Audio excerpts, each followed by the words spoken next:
दोस्तों 10 जनवरी 1975 को नागपुर महाराष्ट्र में पहला हिंदी दिवस मनाया गया था। विश्व हिंदी दिवस को औपचारिक रूप से मनाने की घोषणा 2006 में तत्कालीन दिवंगत प्रधानमंत्री मनमोहन सिंह ने की थी, जिसके बाद से इसे हर साल मनाया जाता है। पहला विश्व हिंदी दिवस 10 जनवरी को मनाया गया था, इसलिए प्रतिवर्ष 10 जनवरी को इसे मनाते हैं। दोस्तों, मध्य प्रदेश राज्य में बेरोजगारी को कम करने के लिए मध्य प्रदेश सरकार ने 8 जनवरी को police army recruitment training and हुनर अर्थात पार्थ योजना लॉन्च की। मुख्यमंत्री ने टीटी नगर स्टेडियम में राज्य युवा उत्सव 2025 के समापन कार्यक्रम में इस योजना का शुभारंभ किया। इस योजना के तहत राज्य सरकार खेल और युवा कल्याण विभाग के माध्यम से प्रदेश में संभागवार 10 स्थानों पर पार्थ सेंटर खोलने जा रही है। इन सेंटर पर केंद्रीय पुलिस बल, केंद्रीय अर्धसैनिक बल और भारतीय सेना में जाने के इच्छुक युवाओं को फिजिकल और मेंटल ट्रेनिंग दिलाई जाएगी। यह पार्थ सेंटर विभाग के उन परिसरों में स्थापित किए जाएंगे जहां एथलेटिक्स ट्रैक हैं। मध्य प्रदेश सरकार ने बताया कि मुख्यमंत्री लाडली बहना योजना में शामिल 1.63 लाख महिलाओं के नाम इससे हटा दिए जाएंगे।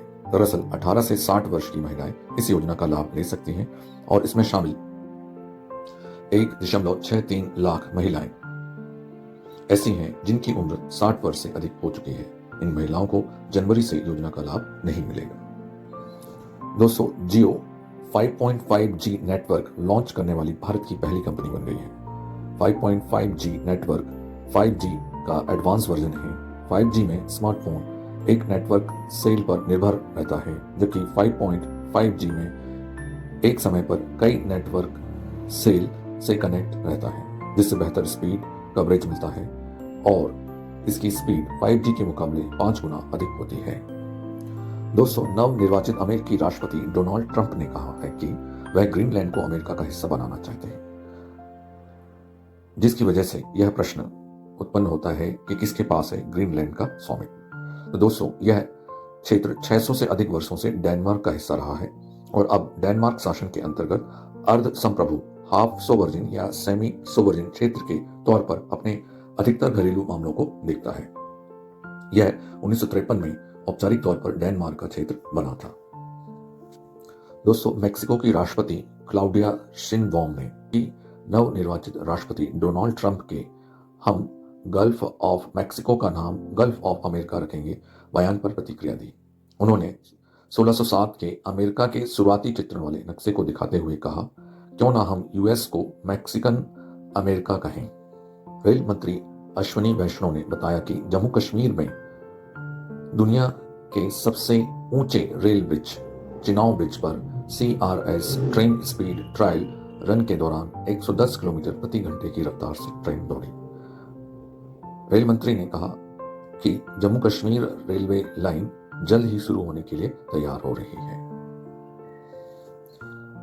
हेनली पासपोर्ट इंडेक्स के मुताबिक 2025 में दुनिया का सबसे शक्तिशाली पासपोर्ट सिंगापुर का है, जिसके नागरिक बगैर वीजा 195 देशों की यात्रा कर सकते हैं। इसमें जापान दूसरे और फिनलैंड, फ्रांस, जर्मनी, इटली, दक्षिण कोरिया व स्पेन तीसरे स्थान पर हैं।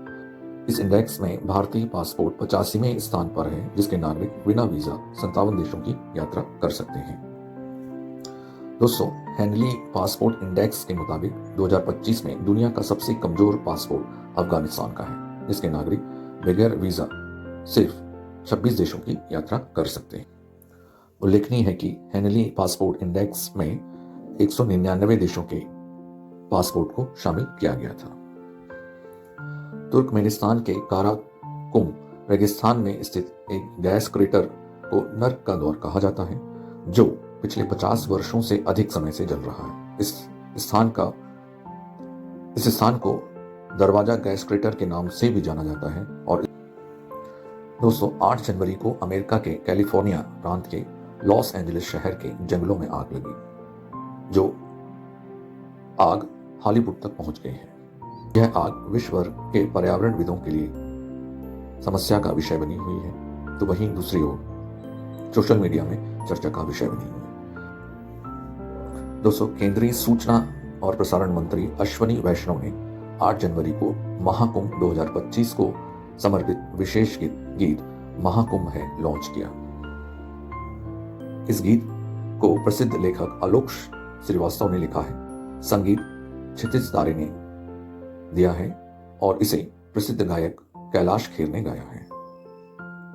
उल्लेखनीय है कि इस साल महाकुंभ का आयोजन 13 जनवरी से 26 फरवरी तक उत्तर प्रदेश के प्रयागराज में हो रहा है। कुंभ, अर्धकुंभ और महाकुंभ में क्या अंतर होता है?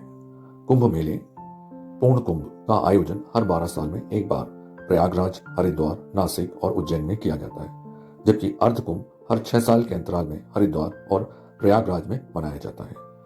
जब 12 पूर्ण कुंभ या 144 साल पूरे हो जाते हैं तब महाकुंभ आयोजित किया जाता है। इस साल महाकुंभ प्रयागराज में हो रहा है।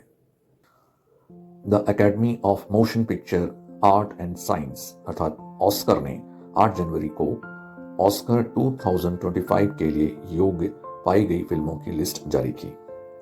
ऑस्कर 2025 के लिए योग्य पाई गई कुल 232 फिल्मों की इस लिस्ट में भारत की 5 फिल्में शामिल हैं।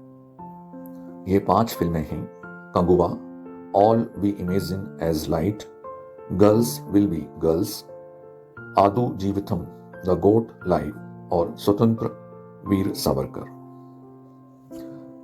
दोस्तों, कनाडा में प्रधानमंत्री जस्टिन ट्रूडो के इस्तीफे के बाद भारतीय मूल की सांसद अनीता आनंद का नाम प्रधानमंत्री पद के लिए चर्चा में है। अनीता आनंद के पिता तमिलनाडु और मां पंजाब की रहने वाली थी। वे 2019 में ओकविल से चुनाव जीतकर सांसद बनी थी। अनीता आनंद पेशे से वकील हैं।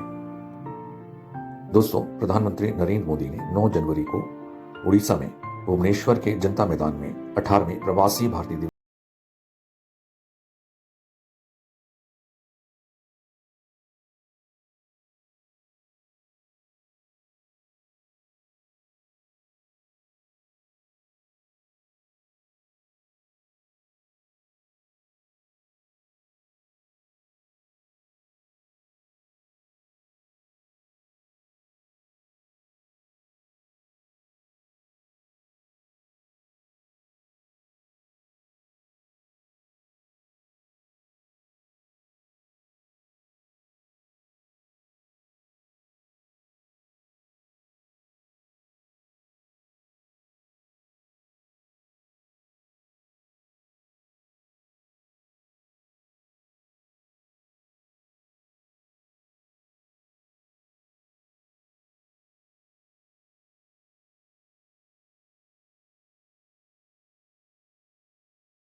से गुजरने वाली कौन सी नदियां 3 देशों में बहती हैं?